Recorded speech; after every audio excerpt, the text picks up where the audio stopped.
Hello दोस्तों, कैसे हैं आप सब। Hope you will be fit and fine.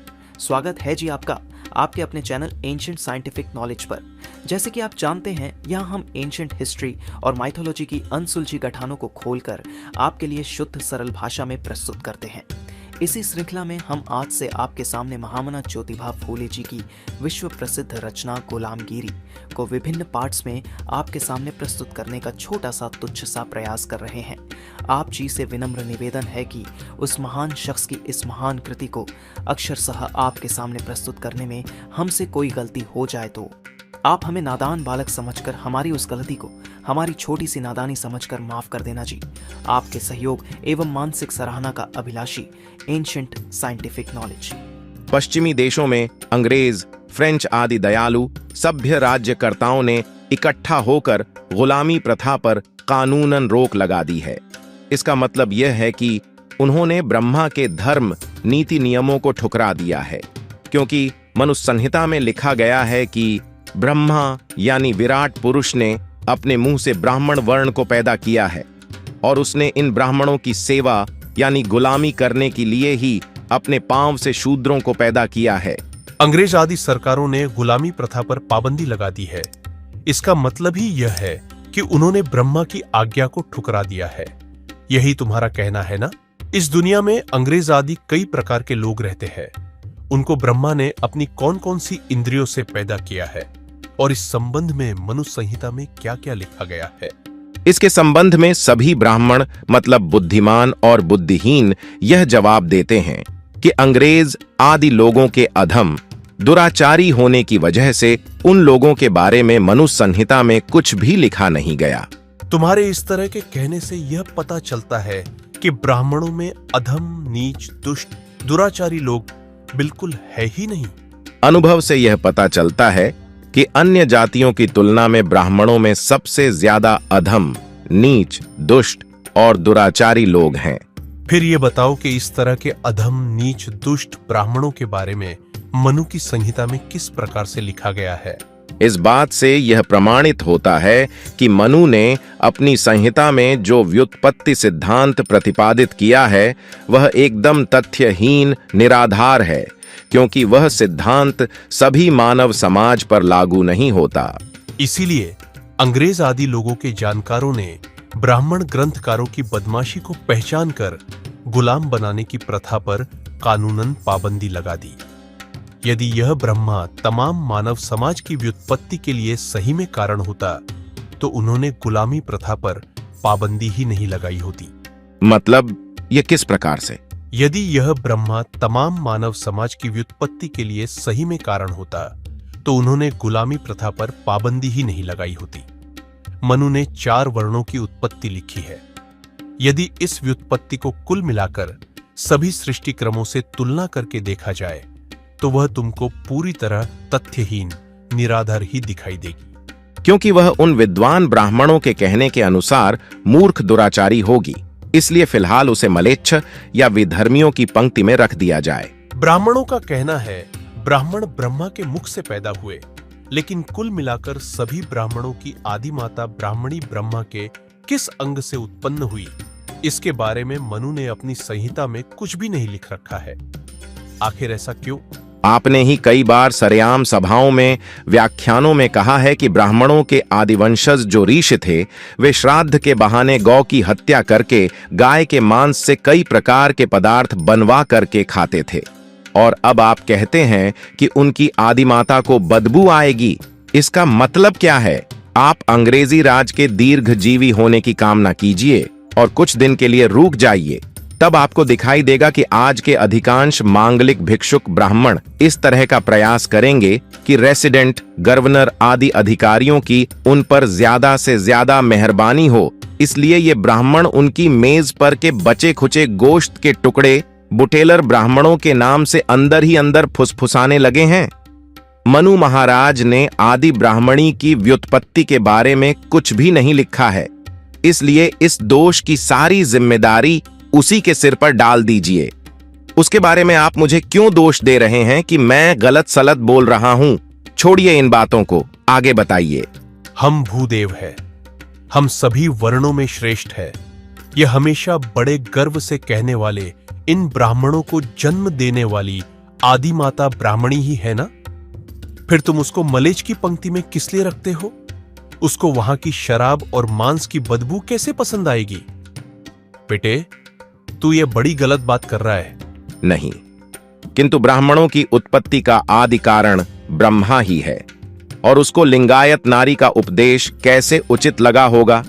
क्योंकि आज के ब्राह्मण लोग लिंगायतों से इसलिए घृणा करते हैं क्योंकि वे इसमें छुआछूत नहीं मानते। अच्छा, जैसी तुम्हारी इच्छा वही सच क्यों ना हो।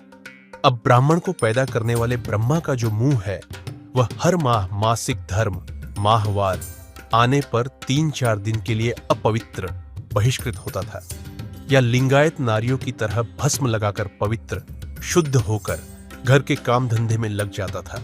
इस बारे में मनु ने कुछ लिखा भी है या नहीं? नहीं, किंतु ब्राह्मणों की उत्पत्ति का आदि कारण ब्रह्मा ही है, और उसको लिंगायत नारी का उपदेश कैसे उचित लगा होगा? क्योंकि आज के ब्राह्मण लोग लिंगायतों से इसलिए घृणा करते हैं क्योंकि वे इसमें छुआछूत नहीं मानते।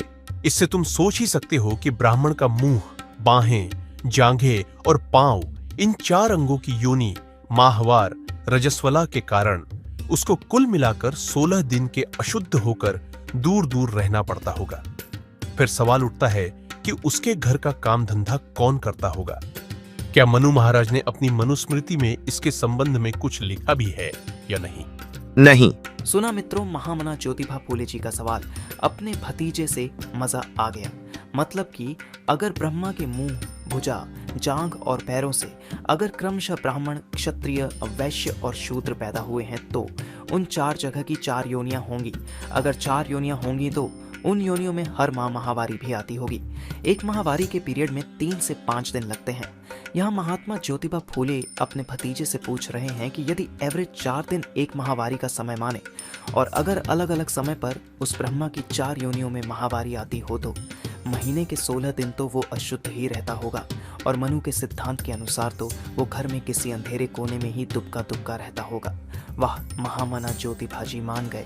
कैसे आप अपने बेटे को समझा रहे हो, वाह। अच्छा, वह गर्भ ब्रह्मा के मुंह में जिस दिन से ठहरा, उस दिन से लेकर 9 महीने बीतने तक किस जगह पर रहकर बढ़ता रहा, इस बारे में मनु ने कुछ कहा भी है या नहीं? नहीं। अच्छा, फिर जब यह ब्राह्मण बालक पैदा हुआ, उस नवजात शिशु को ब्रह्मा ने अपने स्तन का दूध पिलाकर छोटे से बड़ा किया। इस बारे में भी मनु महाराज ने कुछ लिखा है या नहीं? नहीं। सावित्री ब्रह्मा की औरत होने पर भी उसने उस नवजात शिशु के गर्भ का बोझ अपने मुंह में 9 महीने तक संभाल कर रखने, उसे जन्म देने और उसकी देखभाल करने का झमेला अपने माथे पर क्यों ले लिया? यह कितना बड़ा आश्चर्य है। उसके, ब्रह्मा के शेष 3 सिर उस झमेले से दूर थे या नहीं? आपकी राय इस मामले में क्या है? उस रंडीबाज को इस तरह से मां बनने की इच्छा क्यों पैदा हुई होगी? अब यदि उसे रंडीबाज कहा जाए तो उसने सरस्वती नाम की अपनी कन्या से ही संभोग, व्यभिचार किया था। इसीलिए उसका उपनाम बेटी चोद हो गया है। इसी बुरे कर्म के कारण कोई भी व्यक्ति उसका मान सम्मान, पूजा नहीं कर रहा है। यदि सचमुच में ब्रह्मा को 4 मुंह होते तो उसी हिसाब से उसे 8 स्तन, 4 नाभियाओं, 4 योनियाओं और 4 मलद्वार होने चाहिए, किंतु इस बारे में सही जानकारी देने वाला कोई लिखित प्रमाण नहीं मिल पाया है। फिर उसी तरह शेषनाग की शैया पर सोने वाले को लक्ष्मी नाम की स्त्री होने पर भी उसने अपनी नाभि से 4 मुंह वाले बच्चे को कैसे पैदा किया? इस बारे में यदि सोचा जाए तो उसकी भी स्थिति ब्रह्मा की तरह ही होगी। वास्तव में हर दृष्टि से सोचने के बाद हम इस निर्णय पर पहुंचते हैं कि ब्राह्मण लोग समुद्र पार जो ईरान नाम का देश है, वहां के मूल निवासी है। पहले जमाने में उन्हें ईरानी या आर्य कहा जाता था। इस मत का प्रतिपादन कई अंग्रेजी ग्रंथकारों ने उन्हीं के ग्रंथों के आधार पर किया है। सबसे पहले उन आर्य लोगों ने बड़ी बड़ी टोलियां बना करके देश में आकर कई बर्बर हमले किए। यहां के मूल निवासी राजाओं के प्रदेशों पर बार बार हमले करके बड़ा आतंक फैलाया। यहां के मूल निवासी राजाओं के प्रदेशों पर बार बार हमले करके बड़ा आतंक फैलाया। फिर बटू वामन के बाद आर्य ब्राह्मण लोगों का ब्रह्मा नाम का मुख्य अधिकारी हुआ। उसका स्वभाव बहुत जिद्दी था। उसने अपने काल में यहाँ के हमारे आदि पूर्वजों को अपने बर्बर हमलों में पराजित कर उन्हें अपना गुलाम बनाया। बाद में उसने अपने लोग और इन गुलामों में हमेशा हमेशा के लिए भेदभाव बना रहे, इसलिए कई प्रकार के नीति नियम बनवाए। इन सभी घटनाओं की वजह से ब्रह्मा की मृत्यु के बाद आर्य लोगों का मूल नाम अपने आप लुप्त हो गया और उनका नया नाम पड़ गया ब्राह्मण। फिर मनु महाराज जैसे ब्राह्मण अधिकारी हुए। पहले से बने हुए और अपने बनाए हुए नीति नियमों का क्षय बाद में कोई न कर पाए, इस डर की वजह से उसने ब्रह्मा के बारे में नई नई तरह की कल्पनाएं फैलाई। फिर उसने इस तरह के विचार उन गुलाम लोगों के दिलो दिमाग में ठूंस ठूंस कर भर दिए कि ये बातें ईश्वर की इच्छा से हुई है। फिर उसने शेषनाग शैया की दूसरी अंधी कथा, पुराण कथा, घड़ी और समय देखकर कुछ समय के बाद उन सभी पाखंडों के ग्रंथ शास्त्र बनाए गए। उन ग्रंथों के बारे में शूद्र गुलामों को नारद जैसे धूर्त चतुर सदा औरतों में रहने वाले छिछोरे के ताली पीट पीट कर उपदेश करने की वजह से यूं ही ब्रह्मा का महत्व बढ़ गया। अब हम इस ब्रह्मा के बारे में, शेषनाग शैया करने वाले के बारे में खोज करने लगे तो उससे हमें छदाम का फायदा तो होगा नहीं, क्योंकि उसने जानबूझकर उस बेचारे को सीधा लेटा हुआ देखकर उसकी नाभि से यह 4 मुंह वाले बच्चे को पैदा करवाया। मुझे ऐसा लगता है कि पहले से ही औंधाचित हुए गरीब पर ऊपर से पांव देना, इसमें अब कुछ मजा नहीं है। तो मित्रों, ये थी हमारी एक छोटी सी कोशिश उस महान शख्स की इस महान कृति को अक्षरशः आपके सामने प्रस्तुत करने की। इस कोशिश में हमसे कोई गलती हो गई हो तो आप हमें नादान बालक समझकर हमारी उस गलती को हमारी छोटी सी नादानी समझकर माफ कर देना जी। हमारी प्रस्तुति आपको अच्छी लगी हो तो इस वीडियो को लाइक और शेयर करना जी। अपने सुझाव हमें कमेंट रूप में बताना और अगर चैनल पर नए हो तो चैनल को सब्सक्राइब करना और राइट साइड में दिए गए बेल आइकन को दबाकर उसका रंग बदल देना, जिससे कि आपको चैनल पर अपलोड होने वाली हर वीडियो का नोटिफिकेशन आप तक जाए और आप किसी भी नई वीडियो को मिस ना कर पाएं। आपके सहयोग एवं मानसिक सराहना का अभिलाषी एंशंट साइंटिफिक नॉलेज।